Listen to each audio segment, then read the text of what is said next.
અંદાજે 1 વાગ્યા આસપાસ સાસણ રોડ ઉપર આવેલ જિલ્લા હાઈવે ટ્રાફિકની ગાડી દ્વારા મને રોકવામાં આવ્યો અને સ્થળ ઉપર કરમતા સાહેબ અને તેમની ટીમ દ્વારા કહેવામાં આવ્યું કે તમારી ગાડીમાં કાળા કાચ છે, આગળ બમ્પર છે. એ મને એવું જણાવ્યું કે કાળા કાચ અને બમ્પર છે. એમને રિક્વેસ્ટ કરી કે સાહેબ હું નાનો માણસ છું, મને હાલવા દો, હું આ રોડ ઉપર જ કાયમી માટે ચાલુ છું.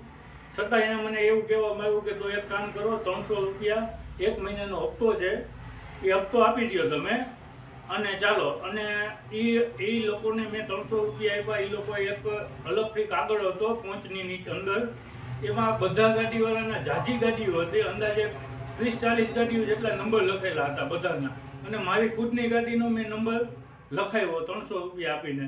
એટલે આની જરાક નોંધ લેશો.